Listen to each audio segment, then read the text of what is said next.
এখন আপনি বলেন যে ফ্যামিলি কার্ড দিব, কিন্তু সেই ফ্যামিলি কার্ড কিসের বিনিময়ে দিবেন, কতখানি জুলুম করে দিবেন এবং তার বিনিময়ে কি কি দিবেন, সেইটা তো আপনারা মুখ খুলে বলতে পারেন না। আই হ্যাভ আ প্ল্যান বলার পর সেই প্ল্যান কি সেটাকেও তারা গুপ্ত রাখবে। দেশে আসার জন্য কোথায় মুচলেখা দিতে হয়, কার অনুমতি নিয়ে দেশে পা রাখতে হয়, সেটাও তারা গোপন এবং গুপ্ত রাখবেন। এবং ফ্যামিলি কার্ডের নাম দিয়ে মনে করবেন ফেব্রুয়ারি মাসের 12 তারিখে তাদের জয় জয়কার হবে।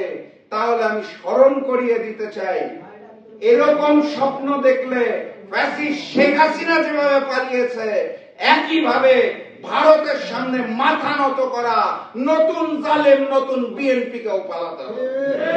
আগামীর বাংলাদেশে কোন ভারতীয় আধিপত্যবাদ এবং আগ্রাসন থাকবে না। আগামীর বাংলাদেশে নতুন করে কোন স্বৈরাচার হতে দেওয়া হবে না। আগামীর বাংলাদেশে নতুন কোন জালিমের জন্ম হতে দেওয়া হবে না। এটা হচ্ছে আমাদের প্রস্তাবনা, এটা হচ্ছে আমাদের প্রচেষ্টা। কবুল করার মালিক আল্লাহ।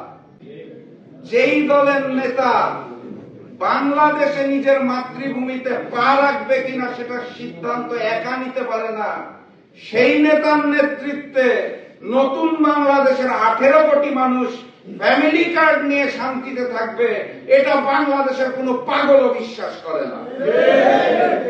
সম্মানিত সাথী এবং বন্ধুগণ, ওনারা বলতে চায় আই হ্যাভ আ প্ল্যান, আমার একটা পরিকল্পনা আছে। ওনারা বলতে চায় উই হ্যাভ আ প্ল্যান, আমাদের একটা পরিকল্পনা আছে। আমরা বলতে চাই সর্বোত্তম পরিকল্পনাকারী মহান রব্বুল আলামিন আল্লাহ, কোন নেতা নয়, কোন মানুষ নয়। অতএব আমাদের কোনো পরিকল্পনা নাই, আমাদের যেটা আছে সেটার নাম হচ্ছে প্রচেষ্টা।